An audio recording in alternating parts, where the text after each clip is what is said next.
ఆహ్వానించి ఏర్పాటు చేసిన కార్యక్రమం కూడా చెల్లిస్తున్నాం.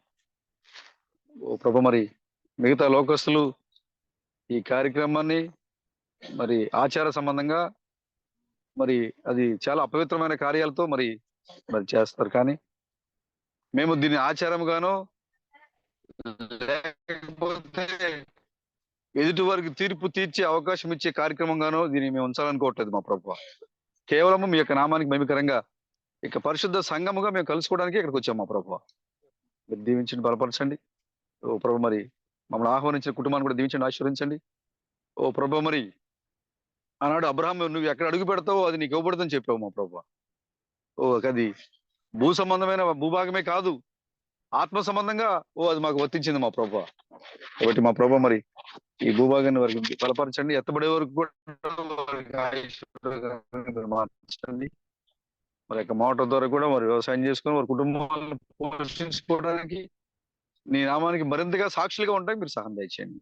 ఈ కార్యక్రమంలో పాల్గొన్న ప్రతి ఒక్కరిని కూడా మీ ఆత్మతో నింపి నడిపించి మహిమ ఘనత ప్రభావాలు పొందుకున్నామని రాజులకు రాజుగా ప్రభులకు ప్రభుగా రాబోతున్నటువంటి మా విమోచకుడైన క్రీస్తు బ్రహ్మను మీ యొక్క నిత్యనామంలో ఈ ప్రార్థన అడుగుతున్నాం మా ప్రభు. ప్రభు అయిన క్రీస్తు బ్రహ్మనామానికి ఇప్పుడు ఎల్లప్పుడూ నిత్యము మహిమ కలిగింది కాక. హల్లెలూయా. మనం ఇక్కడ కలుసుకునేది ప్రభువుని ఆరాధించడానికి మనం ఇక్కడికి వచ్చింది. ఆ మోటార్ ఆన్ చేయటం, స్విచ్ ఆన్ చేయటం ఇది కాదు మనకు ముఖ్యంగా. మనకి ఇదొక మార్గం. నేను కూడా, ఎందుకంటే ఈరోజు నాకు చాలా పని ఉంది ఈరోజు. ఎందుకంటే మామూలు భూ సంబంధంగా మనం జీవించడానికి ఏదో పని చేయాలి కాబట్టి ఇవాళ ముఖ్యమంత్రి జగన్మోహన్ రెడ్డి మీటింగ్ ఉంది, దానికి వార్తలు పెట్టాలి. ఎల్లుండి చంద్రబాబు నాయుడు వస్తున్నాడు చింతలపూడి, దానికి వార్తలు పెట్టాలి. ఈరోజు డిగ్రీ కాలేజీలో ఒక మీటింగ్ ఏర్పాటు చేయాలి, ఓట్ల మీద యూత్ కి సంబంధించి ఒక కార్యక్రమం ఉంది. ఇవన్నీ కూడా నేను ఎలాంటి పర్మిషన్ కూడా తీసుకోకుండా నేను వదిలేసి వచ్చా. ఎందుకంటే దేవుడి కంటే ఎక్కువ ఏది కాదు మనకి. ఇవన్నీ కూడా వదిలేసి అనిపించేసిన మనకి సంఘమే దేవునితోనే మరి గడపటం మనకి ముఖ్యమైన కార్యం అని నేను వచ్చా. కానీ మీరు అందరూ కూడా సమయం నేను నోట్ పెట్టాలనుకుంటే సాయంత్రం చర్చలు మాట్లాడదాం, ఈ విషయాలు చర్చలు మాట్లాడదాం. ఇక్కడ మనం ఎందుకు వచ్చాము, సంఘం అంటే ఆరాధన అంటే ఏంటి, మనం సాయంత్రం మాట్లాడదాం. మిమ్మల్ని ఇక్కడ బాధ పెట్టాలనుకోవట్లేదు, బాధ పెడతా సాయంత్రం బాధ పెడదాం. సరే, పరిశుద్ధ గ్రంథం నుంచి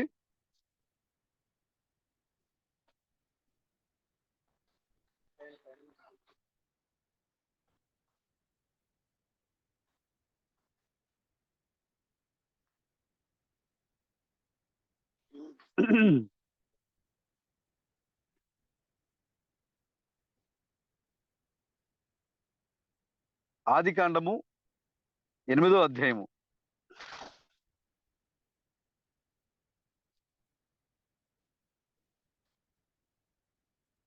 1 నుంచి 14 వచనాలు. ఆదికాండము 8వ అధ్యాయము 1వ వచనం నుంచి 14 వచనం వరకు.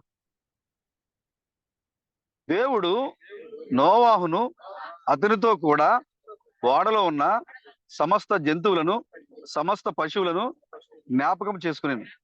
దేవుడు భూమి మీద వాయువు విసురునట్లు చేయుట వలన నీళ్లు తగ్గిపోయాను. అగాధ జలములు ఓటలను ఆకాశపు తూములను మూయబడెను. ఆకాశము నుండి కురియుచున్న ప్రచండ వర్షము నిలిచిపోయాను. అప్పుడు నీళ్లు భూమి మీద నుండి క్రమక్రమముగా తీసిపోవచుండెను. 150 దినములు అయిన తరువాత నీళ్లు తగ్గిపోగా 7వ నెల 10వ దినమున ఓడ అరారోతు కొండల మీద నిలిచెను. నీళ్లు 10వ నెల వరకు క్రమముగా తగ్గుచూ వచ్చెను. 10వ నెల మొదటి దినమున కొండల శిఖరమును కనబడెను. 40 దినములైన తరువాత నోవాహు తాను చేసిన ఓడ కిటికీ తీసి ఒక కాకిని వెలుపలికి పోవిడిచెను. అది బయటికి వెళ్ళి భూమి మీద నుండి నీళ్లు ఇంకిపోవు వరకు ఇటు అటు తిరుగుచుండెను. మరియు నీళ్లు నేల మీద నుండి తగ్గినవో లేదో చూచుటకు అతడు తన యొద్ద నుండి నల్ల పావురం ఒకటి భూమి అంతటి మీద ఉన్నందున తన నిలుపుటకు దానికి స్థలము దొరకలేదు కనుక ఓడలోనున్న అతని యొద్దకు తిరిగి వచ్చెను. అప్పుడు అతడు చెయ్యి చాపి దాన్ని పట్టుకొని ఓడలోనికి తీసుకునెను. అతడు మరి 7 దినములు తాళి మరలా ఆ నల్ల పావురమును ఓడలో నుండి వెలుపలికి విడిచెను. సాయంకాలమున అది అతని యొద్దకు వచ్చినప్పుడు త్రుంచబడిన ఒలీవ చెట్టు ఆకు మీద నుండి తగ్గిపోయినని నోవాహునకు తెలిసెను. అతడు ఇంకా మరి 7 దినములు తాళి ఆ పావురమును వెలుపలికి విడిచెను. ఆ తరువాత అది అతని యొద్దకు తిరిగి రాలేదు. మరియు 601 సంవత్సరమున మొదటి నెల తొలి దినమున నీళ్లు భూమి మీద నుండి ఇంకిపోయెను. నోవాహు ఓడ కప్పు తీసి చూచినప్పుడు నేల ఆరియుండెను. 2వ నెల 27వ దినమున భూమి ఎండి ఉండెను. ఆమేన్. ఓ మా సకల సృష్టికి ఆది సంభూతుడమైన మా ప్రభువా, నిన్న నేడు నిరంతరము ఏకరీతిగా ఉన్న మా ప్రభువా, ఓ మాకు సర్వయుగాలలో సజీవుడిగా ఉండి మీ యొక్క వర్తమానాన్ని పంపించిన మా ప్రభువా, మీకు వందనాలు. మీ యొక్క ఘనమైన నామానికి వందనాలు, స్తోత్రం చెల్లిస్తున్నాం. ఈ సమయంలో ఈ ప్రత్యేక కూడికలో ప్రభు మరి మమ్మల్ని సమకూర్చింది మీకు వందనాలు చెల్లిస్తున్నాం. ఓ ప్రభు మరి ఆరు బయట ఓ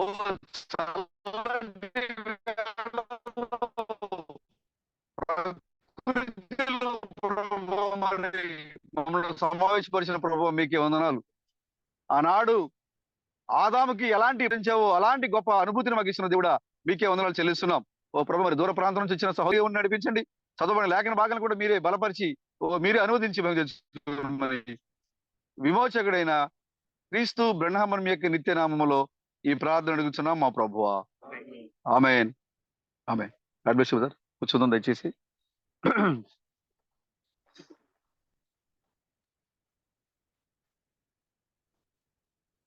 చాలా సంతోషము ప్రభు యొక్క సన్నిధిలో మరి ఈ విధంగా ప్రకృతిలో ప్రభుని స్తుతించి గణపరిచి ఆరాధించడము, పరిశుద్ధ సంఘముతో కలిసి ఆరాధించడం అనేది చాలా సంతోషమైన కార్యం. ఇది దీనిని బట్టి ప్రభువుకు మాత్రమే మహిమ కలుగును గాక.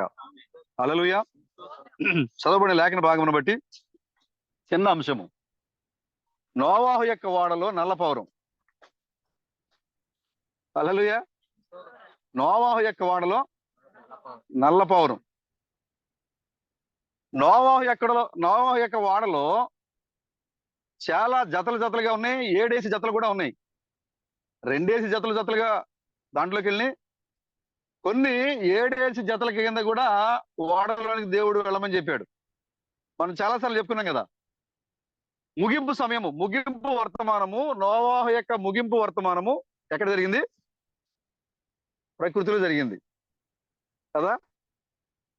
నోవాహు యొక్క ముగింపు వర్తమానము, నోవాహుని దేవుడు చెప్పాడు 120 సంవత్సరాలు జనుల మధ్యలో ప్రవచించాడు ఆయన. జనుల మధ్యలో వాక్యాన్ని ప్రకటించాడు ఆయన. జనుల మధ్యలో ఎవరైతే మీరు నీతిమంతులుగా మార్చబడి ఎప్పుడైతే మీరు ఓడలోకి వస్తారో మీరందరూ కూడా రక్షించబడతారు. ఇప్పుడు ఈ కాలానికి ఒకే ఒక రక్షణ స్థలం ఉన్నది. ఆ ఒకే ఒక రక్షణ స్థలము ఓడ. ఈ ఓడలో తప్ప మరి ఎక్కడ కూడా మీకు దాగుచోటు లేదు. మీరు ఎక్కడ కూడా మీ ప్రాణాలను కాపాడుకోలేరు. ఎందుకంటే దేవుడు 40 దినములు ఒక ప్రచండమైన వానని ఈ లోకానికి పంపించబోతున్నాడు. ఈ భూమి మీద నాసికా రంధ్రములో జీవము కలిగినది ఏది కూడా ఉండదు. నోవా చెప్తున్నాడు, దేవుడు కూడా నోవాతో చెప్పాడు, నాసికా రంధ్రములలో అంటే ముక్కులతో గాలి పీల్చుకోగలిగినటువంటి జీవము కలిగినటువంటి జంతువు ఏది కూడా ఈ భూమి మీద ఉండదు. మొత్తం అన్ని కూడా నాశనం అయిపోతాయి. భూమి మీద అసలు ఏమీ ఉండవు. సకల జీవులను నేను నాశనం చేయబోతున్నాను అని చెప్పాడు దేవుడు. బైబిల్లో చూస్తే అక్కడ నోవా కాలంలో బైబిల్ ఏం చెప్తా ఉందంటే ఆ తరము వారిలో నోవాహు మాత్రమే నీతిమంతుడు. అంతేకాకుండా దేవుడు ఆ యొక్క భూభాగాన్ని నీళ్లతో ముంచివేయడం గల కారణం ఏంటంటే చూడండి 6వ అధ్యాయంలో ఆయన ఏం చెప్తున్నాడు చూడండి ఒకసారి.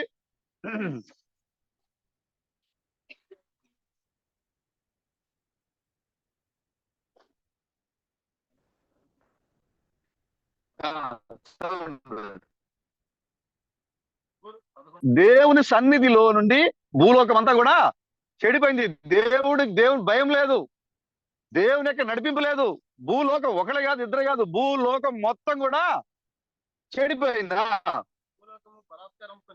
చూసారా, బలాత్కారంతో నిండిపోయింది. ఒక మంచి కార్యం జరగట్లా భూమి మీద. ఆ రోజుల్లో నోవాహు ఉన్న దినాలలో భూలోకమంతా చెడిపోయింది, భూలోకమంతా బలాత్కారంతో నిండిపోయింది. భయంకరమైన కార్యాలు భూలోకంలో ఉన్నాయా? చూసారా, చూసారా ఎందుకని దేవుడు భూభాగాన్ని ముంచివేశాడు? సమస్త శరీరులు, సమస్తం ఈ భూమి మీద ఉన్న ప్రతి ఒక్క మనిషి, మానవుడు, దేవుడు వారికి ఇచ్చిన మార్గాన్ని వాళ్ళు ఏం చేశారంట? చెరిపేసుకున్నారు. అంటే పరలోకానికి వెళ్ళడానికి దేవుడిచ్చిన మార్గము, నీతిమంతులుగా జీవించడానికి దేవుడిచ్చిన మార్గము, వాక్యాన్ని వెళ్ళడానికి దేవుడిచ్చిన మార్గము, వాళ్ళు ఆ మార్గాన్ని వాళ్ళు ఏం చేశారు? తమకు తాముగా తమ సుబుద్ధితో పాడు చేసేసారు. మొత్తం వారి మార్గాన్ని నాశనం చేశారు, చెరిపి వేసుకున్నారు వాళ్ళు. దేవుడు శరీరంలో మూలంగా భూమి బలాత్కారంతో నిండి ఉన్నది కనుక ఆ సంగతినే వారి అంతము వచ్చి ఉన్నది. ఇదిగో వారిని భూమితో కూడా నాశనం చేయాలి. చాలు బ్రదర్. ఎందుకు దేవుడు ఈ భూభాగాన్ని నాశనం చేశాడంటే, భూభాగం మొత్తం చెడిపోయింది, బలాత్కారంతో నిండిపోయింది. అంతేకాకుండా మానవులు ఈ భూమి మీద ఆ కాలంలో జీవించిన మానవులు ఎవరైతే ఉన్నారో వారందరూ కూడా తమ యొక్క మార్గాన్ని చెరిపి వేసుకున్నారు. దానిని బట్టే దేవుడు ఈ భూభాగాన్ని జలప్రళయంలో నాశనం చేశాడు. ఎలా నాశనం చేశాడంటే, ముక్కుతో నాసికారంధ్రంలోంచి గాలిని తీసుకునే ప్రతి ఒక్క జంతువు, ప్రతి ఒక్క జీవి, అసలు ఏది కూడా ఈ భూమి మీద ఉండదు. చూసారా, సంతాపం పొందాడు దేవుడు. మనుషులను సృజించినందుకు సంతాపపడెను. దేవుడు మనుషులు సృజించేదని మనం ఆయన తయారు చేస్తా ఉంటే, ఆ రోజు దినాన మిఖాయేలు, గబ్రియేలు, రఫాయేలుతో చెప్తున్నాడు ఆయన, ఇదిగో నా స్వరూపమందు నా పోలిక చొప్పున నేను నరులను తయారు చేస్తున్నాను అని చెప్పాడు ఆయన. అప్పుడు మిఖాయేలు, గబ్రియేలు, దూతలు, శరూపులు, కెరూబులు అడుగుతా ఉన్నాయి ప్రభుని, ఎందుకు ప్రభువా నీ స్వరూపంలో నీ పోలికతో ఎందుకు చేస్తున్నావు అంటే వాళ్ళు అంటారు. అప్పుడు ఆయన చెప్తున్నాడు, వారు నా నామాన్ని, నాకు మహిమకరంగా నా నామాన్ని మహిమపరుస్తూ, నన్ను గణపరుస్తూ, నన్ను సూచిస్తూ ఉంటారు వాళ్ళు అని చెప్పాడు ఆయన. అప్పుడు ఆ దూతలు చెప్తా ఉన్నాయి, మేము దివారాత్రులు నిన్ను స్తుతిస్తూ ఉన్నామే, దివారాత్రము పరిశుద్ధుని నీకు ఆరాధన చేస్తూనే ఉన్నామే, మరలా వాళ్ళు చేయగలిగింది ఏంటి? చూసారా, ఇప్పుడు మనం ఏ పని అయితే చేస్తున్నామో మనకంటే ఘనంగా జరుగుతుంది అక్కడ ఆరాధన. ఎలా జరుగుతుంది? యెషయా గ్రంథంలో రాయబడి ఉంది, అక్కడ ఎహెజ్కేలులో రాయబడి ఉంది, అక్కడ గడప కమ్ముల పునాదులు కదిలిపోయే ఆరాధన జరుగుతుంది అక్కడ. నీ ఆరాధన ముందు అసలు అది ఘనమైన ఆరాధన అక్కడ జరిగేది. ఆ దూతలు, శరూపులు, కెరూపులు అన్ని కూడా నిలబడి దేవుడు చూడకుండా 6 రెక్కలతో, 2 రెక్కలతో తమ యొక్క శరీరాన్ని కప్పుకొని, మరొక 2 రెక్కలతో ముఖాన్ని కప్పుకొని, మరొక 2 రెక్కలతో అవి పరిశుద్ధుడు అని చెప్పి అవి ప్రభువుని ఆరాధన చేస్తా ఉంటే, ఆ గడప కమ్ముల పునాదులు కదిలిపోతున్నాయి. అంటే అర్థమైన పరలోకంలో గుమ్మాలు ఉన్నాయి, గడపలు ఉన్నాయి, అర్థం కదిలించబడే ఆరాధన అక్కడ జరుగుతూ ఉంది. అయినా కూడా దేవుడు తన వలె, తన స్వరూపం మందు కారణం ఏంటంటే, అక్కడ ఉన్న దేవదూతలకి తనలాంటి ఆలోచన శక్తి లేదు, తనలా ముందు నిర్ణయం తీసుకునే ఆలోచన జ్ఞానం వాటికి లేదు. దేవుడు ఎలాగైతే ఒక విషయాన్ని ప్రణాళికని వేసుకుంటాడో, మనము కూడా ఆయన వల్లే ప్రణాళికలు వేసుకోగలిగిన వారమై ఉన్నాం. మనము ముందు జ్ఞానం కంటే ముందుగా మనం ఆలోచించగలిగిన వారిగా ఉన్నాం. కాబట్టి ఈ యొక్క మనుషులు దేవుడు తన మహిమ కొరకు తయారు చేశాడు, తన నామ ఘనత కొరకు దేవుడు తయారు చేసుకున్నారు. బలాత్కారంతో నిండిపోయింది భూభాగం అంతా, చెడిపోయింది భూభాగం అంతా. కాబట్టి దేవుడు అంటున్నాడు, ఇప్పుడు ఆ రోజున నేను ఆ మిఖాయేలు, రఫాయేలు, ఆ దూతలకి, శరూపులు, కెరూబులకి అందరికీ చెప్పాను, నేను వీళ్ళు నామ ఘనత కొరకు నేను మీరు తయారు చేసుకున్నా అని నేను సాక్ష్యం ఇస్తే, వీళ్ళు ఎలా చేశారు? ఇప్పుడు వారి యొక్క బలాత్కారంతో, వారి యొక్క పాపముతో, వారి చెడుతనముతో ఈ భూభాగాన్ని ఏం చేశారు? వాళ్ళు పాడు చేశారు. మొత్తం భూభాగం అంతా కూడా చెడిపోయింది. కాబట్టి దేవుడు ఈ భూభాగాన్ని ఏం చేయాలి? మనుషుల్ని నాశనం చేయాలి, ఈ భూమికి బాప్తిస్మం ఇవ్వాలి. నీవే విధంగా రక్షణ పొందుతున్నావో దేవుడి ఈ భూమిని కూడా అలాగే విడిపించబోతున్నాడు ఆయన. నువ్వు ఏ విధంగా అయితే రక్షణ విమోచన పొంది ఒక స్వాతంత్ర్య కుమారుడిగా మారుతున్నావో అలాగే దేవుడు ఈ భూభాగాన్ని కూడా ఓ రక్షణ విమోచన ఇచ్చి ఈ భూభాగానికి కూడా దేవుడు ఒక స్వాతంత్రాన్ని ఇవ్వబోతున్నాడు దేవుడు. కాబట్టి ఆ నోవాహు కాలంలో ఈ భూభాగం అంతా ఏమైపోయిందంట, బలాత్కారంతో పట్టబడింది, చెడిపోయింది. అక్కడున్న జనులందరూ కూడా తమ మార్గాన్ని వాళ్ళు చెరిపి వేసుకున్నారు. చూసారా, రాజమార్గంలో వెళ్లాల్సిన ప్రజలు తమ ముందు ఉన్న మార్గాన్ని వాళ్ళు ఏం చేశారు, చెరిపేసుకున్నారు. వాళ్ళకి నచ్చినట్టుగా వెళ్ళిపోయారు, ఎడిపెడితే వెళ్ళిపోయారు. వాళ్ళకంటూ ఒక గురి లేదు. వాళ్ళు ఏం చేస్తారు, ఉన్న ప్రజల యొక్క ఆ విధానం, జీవన విధానం అంతా కూడా. ఆ సమయంలో దేవుడు ఆయన చూసి అంటున్నాడు, నేను ఎంత గొప్పగా నా నామ ఘనత కొరకు తయారు చేసుకున్న ప్రజలు ఏం చేశారు, ఆ మార్గాన్ని చెరిపేసుకున్నారు. సంతాపనం, బైబిల్ రాయబడింది అక్కడ. ఆయన నరులను చేసినందుకు ఆయన సంతాపపడిను. చూసారా, నిన్ను సృష్టించినందుకు దేవుడు ఆయన నిన్ను చూసి గర్వపడాలి, సంతోషపడాలి. అయ్యో నేనేంటి ఇలాంటి వాళ్ళని సృష్టించానా అని దేవుడు సంతాపపడకూడదు, బాధపడకూడదు. అక్కడ ఆరాధ్యంలో ఉంది చూడండి, ఎందుకు సంతాపడుతున్నాడు చూడండి దేవుడు అక్కడ ఆరాధ్యంలో. చదువు. చరిత్రము భూమి గొప్పదని మరి హృదయం యొక్క తలంపులోని ఊహ అంతయు ఎల్లప్పుడూ కేవలము చెడ్డదని. చూసారా, వారి తలంపులు, వారి ఊహలు. ఎందుకు దేవుడు సంతాపడుతున్నాడు, దేవుడు ఎందుకు సంతాపడుతున్నాడు నరుని తయారు చేసినందుకు? వారి యొక్క తలంపులు, వారి యొక్క ఊహలు మొత్తం ఎల్లప్పుడూ చెడుతనమే, ఎప్పుడు పాపపు క్రియలే, ఎప్పుడు చెడు తలంపులే, ఎప్పుడు బలత్కారాలే, ఎప్పుడు కూడా నిత్య మార్గాలు వెళ్ళాల్సిన మార్గాన్ని వాళ్ళు చెరిపేసుకునే వాళ్ళుగా ఉన్నారు తలంపులతో వాళ్ళు. ఆయన అంటున్నాడు, ఇలాంటి వారిని ఈ భూమి మీద జీవింపరి చేస్తే ఇక ఉపయోగం లేదు. సంతపడుతున్నాడు దేవుడు. నా నామ ఘనత వరకు తయారు చేసుకున్న ప్రజలు చెడు తలంపులు కలిగి ఉంటున్నారు, చెడు ఆలోచన ఎల్లప్పుడూ అలాగే ఉంటున్నారు వీళ్ళు. కాబట్టి ఏం చేయాలి, నేను నాసికారంధ్రంలో జీవము కలిగిన ప్రతి ఒక్కరిని నాశనం చేయబోతున్నాను. నేను చెప్తున్నాను, నోవాహుతో సంతాపడుతున్నాను. నేను వీళ్ళకి తయారు చేసినందుకు సంతాపడుతున్నాను. వీళ్ళ గురించి ఆ రోజున మిఖాయేలు, రఫేల్, గబ్రియలు, కెరూపులకి గొప్పగా చెప్పాను. నేను వీళ్ళు నా నామ ఘనత వరకు నేను నా స్వరూపమందు నా పోలికలో నేను తయారు చేస్తున్నానని చెప్పినందుకు దేవుడు ఇక్కడ ఏం చేస్తున్నాడ, సంతాపడుతున్నాడు. కారణము ఒకే ఒక కారణము, నీ తలంపులు చెడ్డవైపోతా ఉన్నాయి, నీ మార్గము చెరిపి వేసుకుంటూ ఉన్నావు. బలత్కారముతో నువ్వు ఈ లోకంలో అనీతియుక్తంగా ఎటువైపు చూసినా కూడా చెడు కార్యాలతో నీ మార్గాన్ని నువ్వు పాడు చేసుకుంటూ ఉన్నావు. అలాంటి వాడిని చూసి దేవుడు ఏం చేస్తాడంట, సంతాపడుతున్నాడు. అర్థం ఏంటి, దుఃఖపడుతున్నాడు దేవుడు. ఇలాంటి కుమారుడు నేను తయారు చేసింది, ఇలాంటి కుమార్తె నేను తయారు చేసింది అని సంతాపడుతున్నాడు ఆయన. చూసారా, నేటి కాలానికి ఈ యొక్క కథ ఎంతో స్ఫూర్తి, ఎంతో మాదిరిని ఇస్తా ఉంది. అక్కడ ఆ కాల ప్రజలకే కాదు, నేటి కాలంలో కూడా జనులు అలాగే ఉన్నారు. అందుకోసమే దేవుడు మొదట ఆ 2వ పేతురు పత్రికలో ఆయన మాట్లాడుతున్నాడు, మొదట అవిధేయుల్ని, ఎవరైతే దేవునికి లోబడిన పిల్లలు ఉన్నారో వారందరినీ ఆయన నీటిలో ముంచాడు. ఇప్పుడు ఆయన అగ్నితో కాల్చబోతున్నాడు. అగ్ని దానికోసం నిల్వ చేయబడి ఉంది. ఎందుకంటే ముందుగా ఆయన ఒక కొత్త ప్రపంచంలోకి వచ్చాడు. ఎక్కడికి వచ్చాడు, కడగబడిన ప్రపంచంలోకి వచ్చాడు నోవాహు. కడగబడిన ప్రపంచానికి వచ్చినప్పుడు దేవుడు ఆ యొక్క నోవాహుతో ఒక నిబంధన చేసుకున్నాడు. నోవాహు, ఇక మీదట నేను నీళ్లతో ఈ భూమిని ముంచను, నేను పాడు చేయను, నాశనం చేయను. నేను ఒక నిబంధన చేసుకున్నాడు నోవాహుతో, నేను ఇక మీద ఈ కార్యాన్ని చేయను అని ఒక ఒడంబడిక జరిగింది. అక్కడ ఒక మేఘం దిగి వచ్చింది నోవాహుతో ఒడంబడిక చేసుకోవడానికి.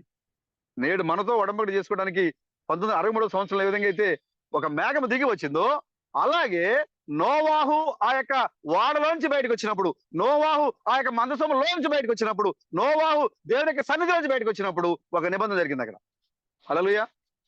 ఇప్పుడు నువ్వు కూడా నిబంధన మందసంలో ఉన్నావు. నీవు ఇప్పుడు నోవాహు వాడ, హల్లెలూయా, ఒక నిబంధన మందసము.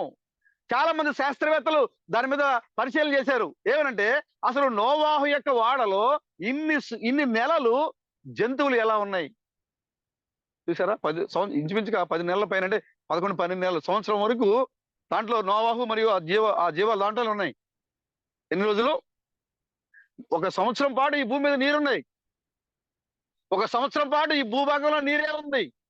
బయటికి రావడానికి అవకాశం లేదు. దేవుడు ముందుగానే చెప్పాడు, మీరు ఈ భూభాగంలో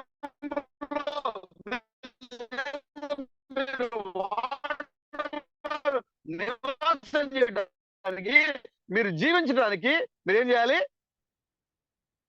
ఆహారం. నేను అసలు దీని మీద నేను ఆ పావురం గురించి వీటి గురించి నేను స్టడీ చేస్తా చూసినప్పుడు కొన్ని వర్తమానాల్లో లేదా కొన్ని ఆ గూగుల్ వాటిలో సెర్చ్ చేసినప్పుడు దాంట్లో రాశారు ఇక్కడ, నోవాహు యొక్క కాలంలో 1 సంవత్సరం పాటు ఈ జీవులు దాంట్లో ఎలా ఉండగలిగినాయి.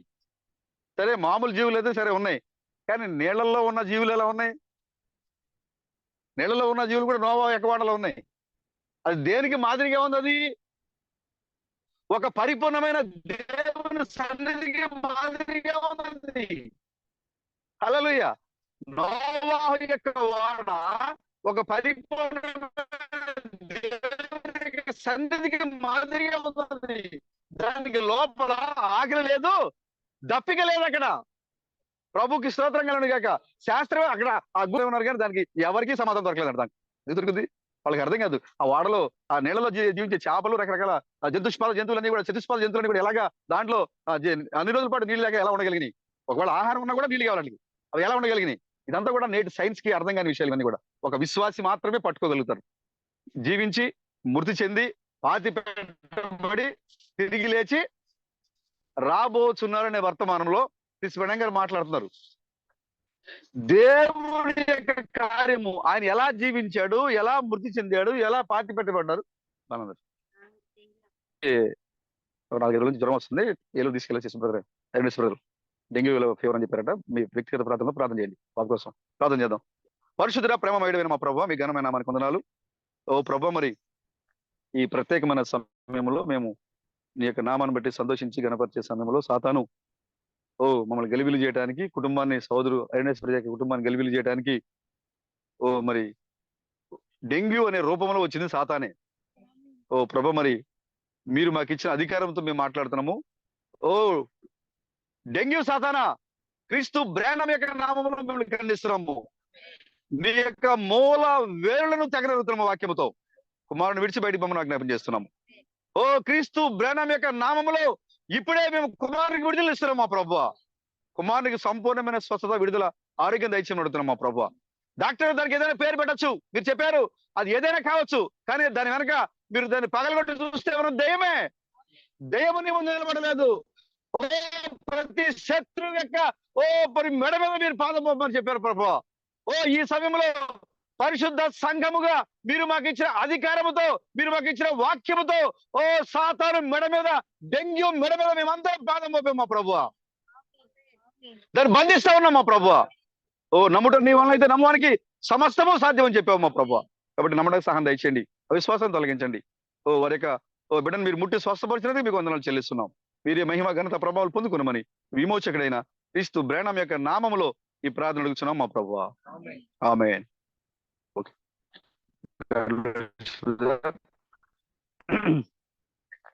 ఏం లేదు, ప్రభు మనకు కృపనిచ్చారు, ఆయన మనకు తోడుగా ఉన్నారు కాబట్టి సాతాను మనల్ని ఏదో రూపంలో వచ్చి భయపడ్డా చూస్తూ ఉంటది, అనుమతిస్తూ ఉంటారు. ఎంతగా మనం నిలబడగలము? అన్ని బాగున్నప్పుడే మనం దేవుని ఆరాధించడం కాదు, సమస్య వచ్చినప్పుడు ఎలా నిలబడగలము?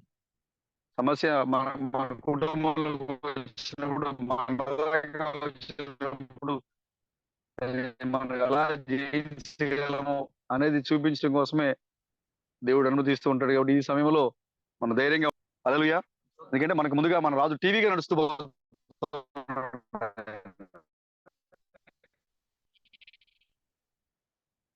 చూడండి, ముందుగా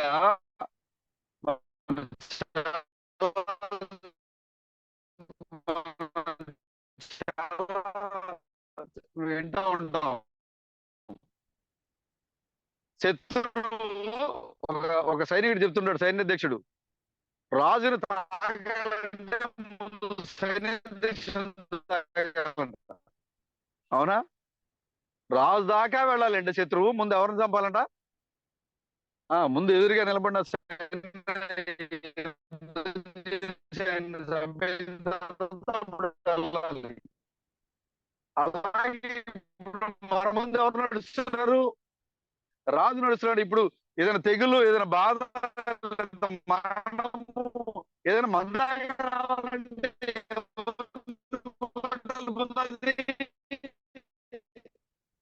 ముందు మన ముందు నడిచే రాజుని కొట్టాలి. అది రాజు కొట్టలేకపోయింది కదా, అది ఆల్రెడీ ఓడిపోయింది.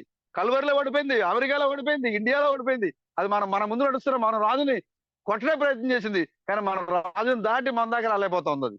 ఎందుకంటే అక్కడికి ఎలాంటి మరి విశ్వాసం కావాలో దానిని మార్గంలో నడిపించడానికే ఇలాంటి కొన్ని సమస్యలను శోధనలు దేవుడు మనకు అందిస్తున్నాడు. కాబట్టి మనం దేవుని యొక్క బిడ్డలమని మనం రుజువుపరచాలి. దేనికి మనం భయపడాల్సిన అవసరం లేదు.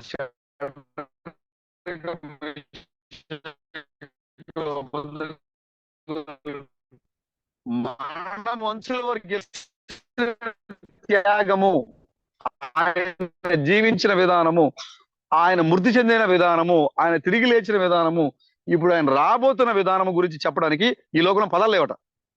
ఈ లోకంలో పదాలు లేవు. మానవ భాషలో ఆయన అంటున్నాడు. కృష్ణ ఫస్ట్ చెప్పారు, మీరు ఆడియో ఆన్ చేసి వినండి. మానవ భాషలో అసలు పదాలు లేవట ఆయన గురించి చెప్పడానికి. మానవ భాషలో అసలు దానికి మాట్లాడడానికి పదాలే లేవు. అలాంటి ఒక పాతి పెట్టబడి తిరిగి లేచి రాబోచున్నాడు. ఎలా జీవించాడు యేసుక్రీస్తు? ఈ లోకం ఎలా జీవించారు? యేసుక్రీస్తు ఎలా ఆయన సమాధి చేయబడ్డారు? ఆయన ఎలా సమాధి నుంచి తిరిగి లేచారు?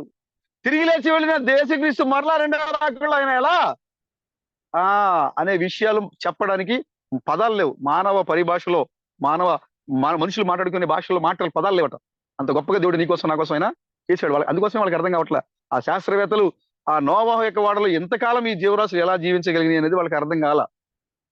ఏడాది పాటు ఒకవేళ వాళ్ళు ఎంత ఆహారం తీసుకెళ్లి పెట్టుకున్నా కూడా ఏడాది పాటు వచ్చే అవకాశం లేదు అక్కడ. వాళ్ళు అంటున్నారు ఎంత తీసుకెళ్లి పెట్టుకున్నా ఏడాది పాటు ఆ తీసుకెళ్లిన ఆహారం ఎండిపోకుండా, పాడైపోకుండా, కుళ్ళిపోకుండా ఉండేది కాదు అది. చూసారా, మనం ఈ రోజు వండుకుంటే మన ఆహారం మనకి పని చేయట్లే, ఎండిపోతా ఉంది, వాసన వస్తా ఉంది, కుళ్ళిపోతా ఉంది. కానీ ఏడాది పాటు ఎలాంటి భయం ఎలాంటి ఇబ్బందులు లేకుండా నోవాహు మరియు నోవాహుతో పాటుగా దాంట్లో ఉన్న సకల జీవరాశులన్నీ కూడా ఆరోగ్యంగా సమృద్ధిగా ఉన్నాయి. అవన్నీ కూడా ఎక్కడ కూడా అవి చనిపోయినట్టు కానీ ఇబ్బంది పడినట్టు కానీ బైబిల్ రాయబడలా, దానికి ఆధారం కూడా లేదు. దానికోసమే శాస్త్రవేత్తలు పరిశీలన చేశారు ఎలా ఉండగలిగినాయి. ఎందుకంటే అది ఆ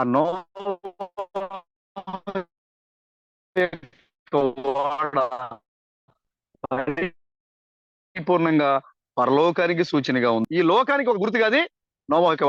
నోవాహు మందసంలోంచి బయటకు వచ్చారు. జీవిత కాలము 950 సంవత్సరాలు జీవించాడు. ఆయన దిగొచ్చింది రెయిన్బో, వర్షధనుసు దిగొచ్చింది. ఆయన అంటున్నాడు, నేను మరలా ఈ భూమిని నింపకుండా నాశనం చేయకుండా ఉండడం కోసమే నేనేం చేస్తాను, మేఘంలో నా ధనుస్సును ఉంచేదని అన్నాడు. ఆ యొక్క మేఘంలో ఏం చేస్తాడంటే ఆయన నా ధనుస్సును ఉంచేదను. ఒకవేళ నేను నీళ్లతో ముంచుతా అనుకున్నప్పుడు ఆ ధనుస్సు నాకు జ్ఞాపకం చేస్తూ ఉంటది. ఏమని? నిబంధనకి, నాకు నీకు మధ్యలో ఉన్న నిబంధన ఆ ధనుస్సు నాకు గుర్తు చేస్తూ ఉంటది. అందుకోసమే మనకు భారీ తుఫాన్లు వచ్చినప్పుడు, పెద్ద పెద్ద తుఫాన్లు వచ్చినప్పుడు ఏం కనబడుతుంది? పైన రెయిన్బో కనబడుతూ ఉంటది. అది చెప్తూ ఉంటది, ప్రభువా నువ్వు నిబంధన చేసుకున్నావు కదా. చూసారా? అందుకోసమే ఆ రెయిన్బో వచ్చింది అనుకో, ఎప్పుడు వస్తుంది ఆ రెయిన్బో? ఆ వర్షం తగ్గిపోతుంది అనుకున్నప్పుడు కనపడుతుంటది. అంటే ఎప్పుడైతే కనపడిందో వర్షం ఆగిపోతుంటది. అంటే దేవుడు తన నిబంధన ఏం చేసుకుంటాడు? అక్కడ జ్ఞాపకం చేసుకుంటాడు, వర్షం ఆగిపోద్ది. దేవుడు ఎప్పుడు చేసుకుంటే నోవాహుతో చేసుకునే నిబంధన. నోవాహు సన్నిధిని అనుభవించాడు. నోవాహు వాడలోంచి బయటికి వచ్చినప్పుడు ఒక నిబంధనతో బయటకు వచ్చాడు. కొత్త భూమి మీద నోవాహు జీవించాడు. ఇప్పుడు దేవుడు నీకు అదే అనుభవాన్ని ఇవ్వబోతున్నాడు ఆయన. ఇప్పుడు మనందరం ఎక్కడున్నాం? ఇప్పుడు నోవాహు యొక్క వాడలో మనమంతా ఇప్పుడు నిబంధన మందసంలో ఉన్నాం. మనం అందరం కూడా మన్నా పాత్ర యొక్క స్థానం ఎవరిది? నువ్వే. ఆ దేవుని యొక్క నిబంధన మందసంలో మన్నా పాత్ర నీవై ఉన్నావు. ఆ చిగురించిన ఆహారం చేతికర్రా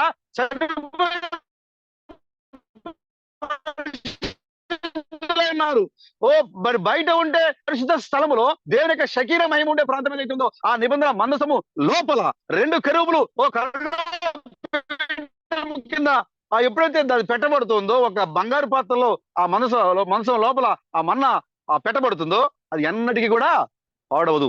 చూసారా, అది నీవై ఉన్నావు, నీ స్థానం అదే. ఇప్పుడు మనం అందరం ఎక్కడ ఉన్నాం? ఇప్పుడు మనము పాడవని మన్నాగా ఉన్నాము అంటే నీవు చనిపోని వాక్యముగా ఉన్నావు. నీవు ఈ మరణము లేని వాక్యముగా నీవు ఉన్నావు. ఇప్పుడు నీవు ఒక దినమున మరలా ఈ భూమిని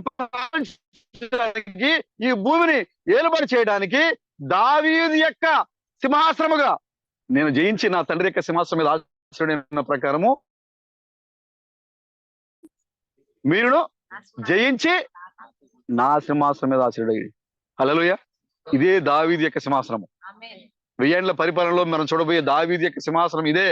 హల్లెలూయా. దేవుడు తన సంఘము ద్వారా దావీదు యొక్క సింహాసనము ద్వారా దేవుడు ఈ లోకాన్ని పరిపాలించబోతున్నాడు. ఎలా అంటే నోవాహు ఎలాగైతే ఓడలోంచి బయటకు వచ్చి ఒక కొత్త భూమిలో కొత్త ఆకాశంలో ఒక నిబంధనతో నోవాహు ఆ భూమి మీద జీవించాడో అలాగే మనము కూడా ఇప్పుడు వరకు ఈ యొక్క నిబంధన మనసములో ఉన్న మనమందరం కూడా ఇప్పుడు ఈ కొత్త భూమి కొత్త ఆకాశము మరణము లేని మరి వ్యాధులు దుఃఖము లేని ఒక సజీవమైన భూభాగంలో మనం ఈ భూమిని పరిపాలించబోతున్నాం. మనము ప్రభుకి ఒక విశ్వాసికి ఎలాంటి నిరీక్షణ చూడండి. నోవాహు ఎలా నిబంధన చేసుకున్నాడో నీవు అలాగే నిబంధన చేసుకుంటున్నావు. ఎందుకంటే దేవుడు నీకు అదే అధికారం ఇవ్వబోతున్నాడు. ఆయన యేసుక్రీస్తు నేను నా తండ్రి యొక్క సింహాసనం మీద విడిచి ఇప్పుడు నా సింహాసనం మీద కూర్చోబోతున్నా. యేసుక్రీస్తు చెప్తున్నాడు, నేను నా తండ్రి యొక్క సింహాసనాన్ని విడవబోతున్నాను నేను. హల్లెలూయా. ప్రభుకి స్తోత్రం కలుగుగాక. తండ్రి యొక్క సింహాసనం ఏంటి? శరీరము. మనకైతే మామూలు కుర్చీలు ఉంటాయి, ఎరుపు కుర్చీలు, చెక్క కుర్చీలు, లేకపోతే ఫైబర్ కుర్చీలు ఉన్నాయి మనకి. కానీ దేవుడికి ఒక సింహాసనం ఉంది. ఏంటి ఆ సింహాసనము? మానవుని యొక్క శరీరము. యేసుక్రీస్తు అంటున్నాడు, నేను నా తండ్రి సింహాసనం మీద ఆశీనుడై ఉన్న ప్రకారము. అంటే దేవుడు ఏ శరీరంలో ఉన్నాడు ఇప్పుడు? ఏదైతే కన్యమరియా గర్భంలో వచ్చిన శరీరం ఏదైతే ఉందో ఆ శరీరంలో తండ్రి నివాసమై ఉన్నాడు. ఆయన అంటున్నాడు, నేను తండ్రి యొక్క సింహాసనం మీద ఆసీనుడై ఉన్నాను. హల్లెలూయా. ఇప్పుడు నేను అతి త్వరలో నా సింహాసనంలోకి వెళ్ళిపోతున్నాను. అంటే నేను నా శరీరాన్ని విడిచిపెట్టబోతున్నాను. ఇది నా తండ్రి యొక్క శరీరము. యేసు అనేది తండ్రి యొక్క శరీరము. నేను నా తండ్రి యొక్క శరీరాన్ని సింహాసనాన్ని విడిచిపెడతాను. ఇప్పుడు నేను నా సింహాసనానికి వెళ్తాను. నేను కూర్చున్న ప్రకారం మీరును కూడా నా సింహాసనానికి వచ్చేస్తాను. అంటే మనం ఇప్పుడు ఆ మహోన్నతమైన శరీరం అయిపోతున్నాం మనం ఇప్పుడు. అదే శరీరంలో దేవుడు నివాసమై ఈ లోకాన్ని పరిపాలించబోతున్నాడు. ఆయన ప్రభుకి స్తోత్రం కలుగుగాక. సింహాసనం మారిపోయింది. దేవుడు మారు రూపంలో వచ్చాడు ఈ లోకానికి. ఇప్పుడు దేవుని యొక్క మారు రూపమే నీవై ఉన్నావు. ఇప్పుడు మనమే దేవుని యొక్క మారు రూపము. ఆ మన్నా పాత్ర ఏంటిది? మన్నా అంటే ఏంటి మన్నా అంటే? యేసుక్రీస్తు చెప్పారు కదా, యోహాను సువార్త 6వ అధ్యాయంలో యేసుక్రీస్తు ఏం చెప్పారు? మన్నా మీ పితరులు అరణ్యములో మన్నాను తిన్నాను చనిపోయారు, కానీ నా యందు విశ్వాసం ఉంచేవాడు చనిపోడు, నేనే నిజమైన మన్నా అని చెప్పాడు ఆయన. ఇప్పుడు మన్నా ఎవరంట? ఆ యేసుక్రీస్తు. ఇప్పుడు మన్నా ఎవరు? ప్రభుకి స్తోత్రం కలుగుగాక. మీరు వాక్యంగా మారిపోయారు. ఇప్పుడు మీరు ఎక్కడున్నారంటే షకీనా మహిమలో కరుణాపీఠం కింద మీరు దాగి ఉన్నారు మీరు ఇప్పుడు. కాబట్టి మీకు ఏ హాని కూడా మీకు తాకజాలదు మిమ్మల్ని. ఎందుకంటే మీరు పరిపూర్ణంగా దేవుని యొక్క మన్నాయి ఉన్నారు. మీరు పరిపూర్ణంగా దేవుని యొక్క వాక్యమై ఉన్నారు. మీరు పరిపూర్ణంగా షకీనా మహిమ కింద, షకీనా గ్లోరీ కింద మీరు నివాసమై ఉన్నారు. మిమ్మల్ని ఏది కూడా తాకదు. అందుకోసమే ఆ మందసములో నోవాహు ఏడాది పాటు ఉన్నాడు. కాబట్టి లోపల ఏం జరిగింది సైన్స్ కి అర్థం కాల, ఎవరు గ్రహించలేదు. కానీ నువ్వు గ్రహించగలుగుతావు. వాళ్ళు దేవుని యొక్క ప్రసన్నతలో ఉన్నారు కాబట్టి వారికి నీరు లేదు, దప్పిక లేదు, వాళ్ళకి ఆహారం లేదు, ఏమి కూడా అవసరం లేదు వాళ్ళకి ఎక్కడ. అది అందుకోసమే ద ఆర్క్ అంటే మనసము. ఈ మనసములో జీవం చేసిందో అలాంటి ఒక ప్రదేశము నోవాహు యొక్క వాడ. హల్లెలూయా. ఇప్పుడు మనం అందరం నోవాహు యొక్క వాడలో ఉన్నాం మనం ఇప్పుడు. హల్లెలూయా. అయితే ఈ నోవాహు యొక్క వాడలో ఏమున్నాయి? చాలా రకాల పక్షులు ఉన్నాయి బ్రదర్, చాలా రకాల జంతువులు ఉన్నాయి దాంట్లో. సకల పురుగులు జీవరాశులు భూమి మీద ఇప్పుడు మనం చూసే ఇవన్నీ కూడా ఎక్కడి నుంచి వచ్చినాయి? నోవాహు వాడలోనే ఉన్నాయి ఆ రోజున. అవి నోవాహు వాడలో ఏ జీవాలైతే భద్రపరచబడి ఉన్నావో అవే ఇప్పుడు మరలా అవి ఏమని అభివృద్ధి చెందింది. మీరు బైబిల్ కనుక మీరు సరైన విధానంలో కనుక మీరు చదివితే, దేవుడు ఆదామును సృజించినప్పుడు ఏమన్నాడు? మీరు ఫలించి అభివృద్ధి చెందండి అన్నాడు. ఆ, ఇప్పుడు దేవుడు చేశాడు, భూభాగాన్ని మొత్తాన్ని కూడా నోవా కాలంలో నాశనం చేశాడు. మరలా ఇప్పుడు నోవాహును బయట తీసుకొచ్చిన తర్వాత మళ్ళా ఆదాముకి ఏ మాట చెప్పాడో మరలా నోవాహుతో కూడా అదే మాట చెప్తున్నాడు దేవుడు. మీరు నోవాహు, నీవు ఫలించి అభివృద్ధి చెంది భూమిని నిండించుడి. ప్రభుకి స్తోత్రం కలను గాక. చూసారా, ఆదాముకి ఏ మాట చెప్పాడో మరలా తిరిగి నోవాకు అదే మాట చెప్పాడు ఆయన. చూడండి, ఇవన్నీ కూడా కల్పనా కథలో చెప్పుకోవడానికి ఉపయోగపడే కథలు కాదు మనకి ఇవి. నేటి నీ జీవితంలో దేవుడు నిజ కార్యాలుగా మార్చే విషయాలు ఇవన్నీ కూడా. మీరు దాంట్లో పెట్టి చూసుకోవాలి మిమ్మల్ని.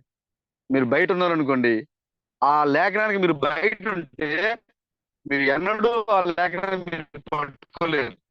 ఆ లేఖనంలో మీరు పెనవేయబడి ఉంటే ఆ లేఖనంలో నీవే ఉన్నావని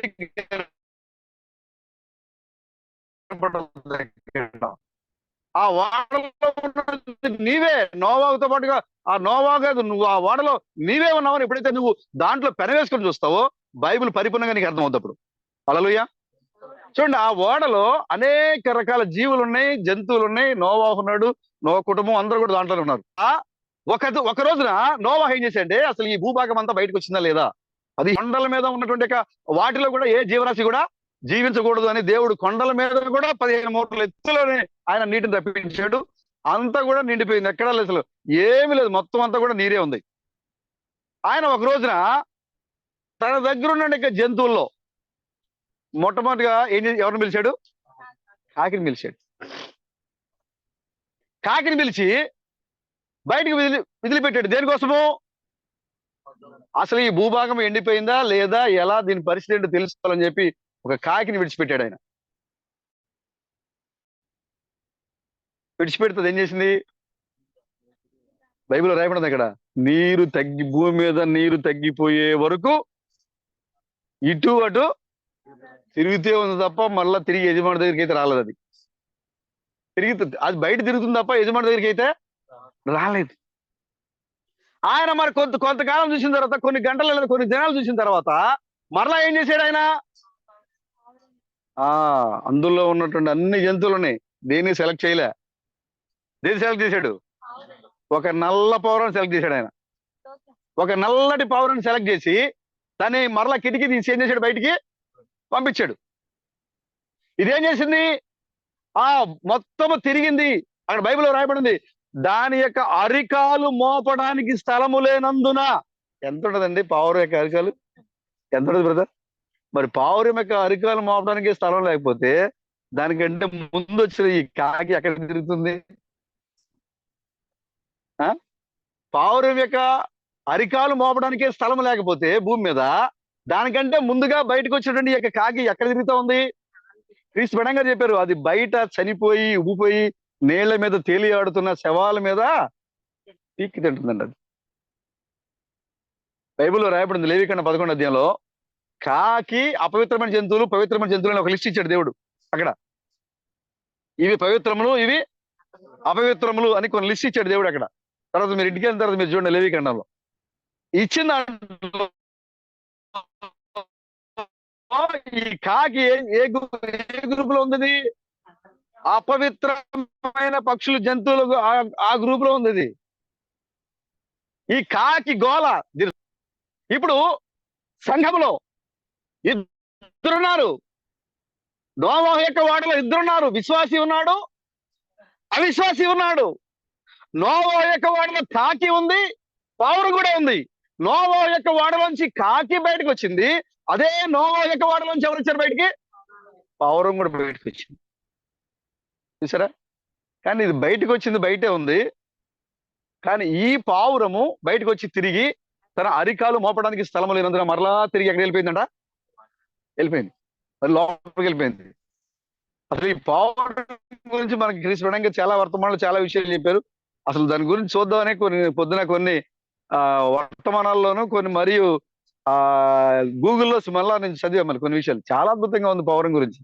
ఒక పరిపూర్ణంగా బైబిల్లో రాయబడి ఉంది, పరిశుద్ధాత్మ ఏ రూపంలో దిగి వచ్చింది యేసుక్రీస్తు మీదకి. ఆ అంటే దేవుడే పావుర రూపంలో తను మార్చుకుంటున్నాడు. అంటే పావుర రూపము ఏ రూపము ఇప్పుడు?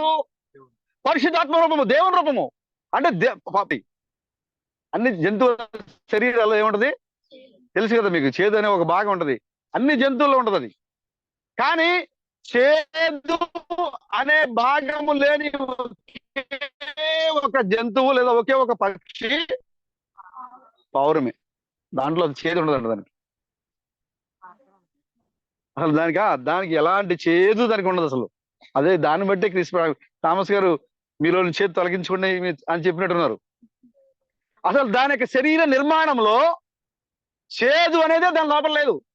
అంతేకాదు అది ఎప్పుడు చూసినా కూడా స్వచ్ఛంగా ఉంటది. కారణము దాని యొక్క శరీరంలోంచి ఏం బయటకు వస్తుందట? పావుర క్షీరము, ఫిజియన్ మిల్క్ అట, ఒకలాంటిది ఒకటి బయటకు వస్తుందట. అదేం చేస్తుందంటే తన యొక్క శరీరాన్ని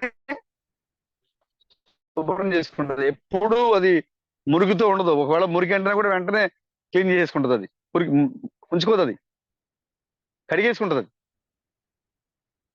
అంతేకాకుండా దాని లోపల చేదు భాగం ఉండదు దానికి.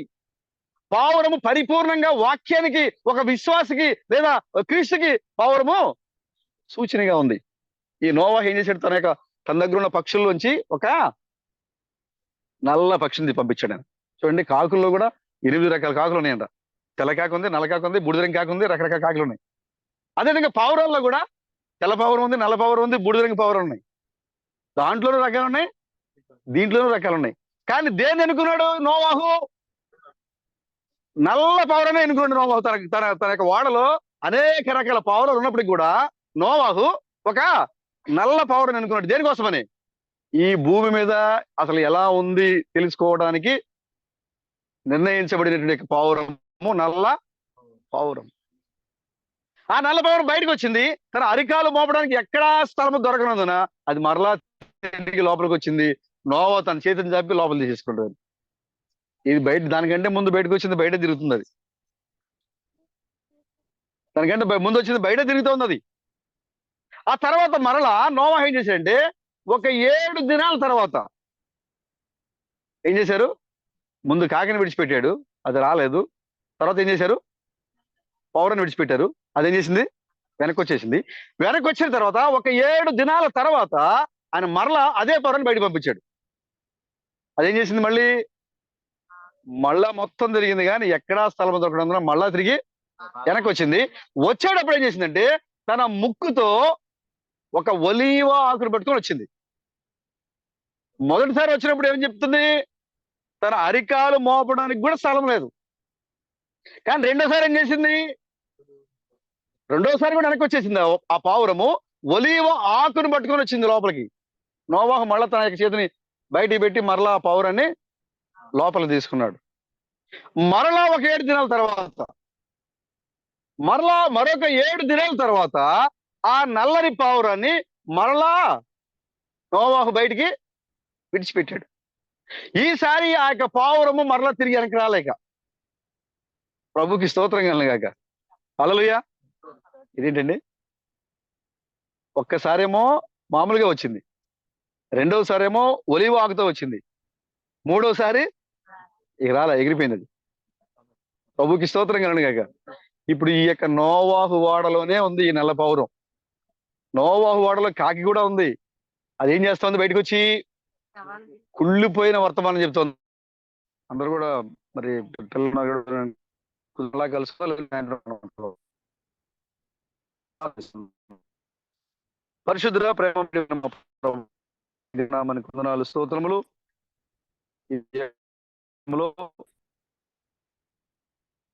నోవాహు యొక్క ఓడలో పరలోకంలో ఓ ప్రభు, మరి ఈ లోకానికి రాబోయేట ఒక మానవ శరీరాన్ని మేము కనుగొన్నాం మా ప్రభు. ఆ మానవ శరీరము పాప శరీర ఆకారము 3 సార్లు స్థలము లేకపోవడం వల్ల వెళ్ళిపోయింది. రెండవసారి అభిషేక్ మూడవసారి ఓ నివాస స్థలాన్ని కనుగొందాం మా ప్రభు. ఓ గొప్ప మాదిరులు, గొప్ప ఓ ప్రభు శేషాన్ని మీరు మా కొరకు ప్రభు మాకంటే ముందుగానే మరి పరిశుద్ధ గ్రంథంలో మీరు రాసించారు మా ప్రభు, మీకు వందనాలు. ఓ ప్రభు మరి ఇక్కడ ఈ యొక్క ప్రకృతిలో తీసుకొని ప్రభు మరి నిన్ను స్తుతించి ఆరాధించేందుకు గొప్ప భాగ్యాన్ని ఇచ్చారు. దాన్ని బట్టి మీకు వందనాలు చెల్లిస్తున్నాం. ఓ ప్రభు మరి మమ్మల్ని అందరినీ ప్రేమతో ఆహ్వానించినటువంటి మరి సహోదరి మేరిక భర్త మరి వెంకటేశ్వరాన్ని బట్టి, వారి కుటుంబాన్ని బట్టి, అదేవిధంగా మరి సుశీల శిష్యులు తన యొక్క భర్త సుధీరు వారి కుటుంబాన్ని బట్టి మీకు వందనాలు చెల్లిస్తున్నాం.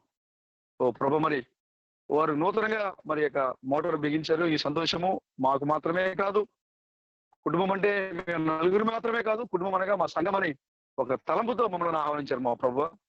వారిని ఇంకా బలపరచండి, దీవించండి, ఆశీర్వదించండి. మాకు కావాల్సింది శరీర సంబంధమైన ఆశీర్వాదాలు కాదు మా ప్రభు, పరలోకానికి చేరబోయే మాకు ఆశీర్వాదాలు మాకు కావాలి మా ప్రభు. కాబట్టి కుటుంబానికి పరలోకానికి చేరుకునే ఆశీర్వాదాలు దయచేసి నడుతున్నాం మా ప్రభు. ఓ ఈ లోకంలో జీవించేందుకు ఇచ్చినటువంటి వ్యవసాయాన్ని బట్టి మీకు వందనాలు.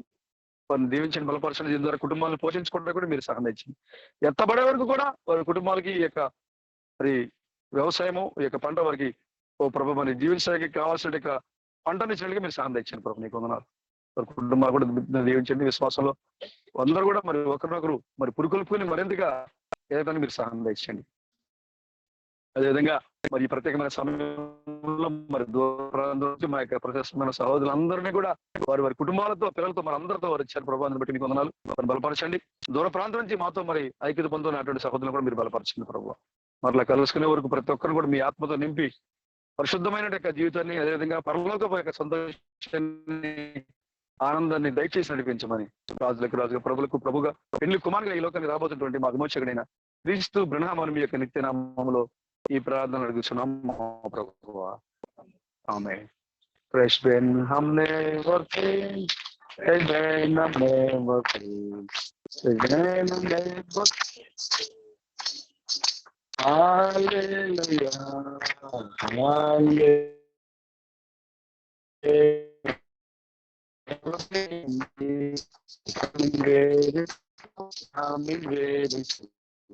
Coming very soon, hallelujah. Coming very soon. సమస్తమైన పరిశుద్ధ నామమును సన్నతించి మహిమను సన్నతించి ప్రభువును విమోచకుడైన క్రీస్తు బ్రహ్మం చేసిన ఉపకారములలో దేన్ని మరువకము.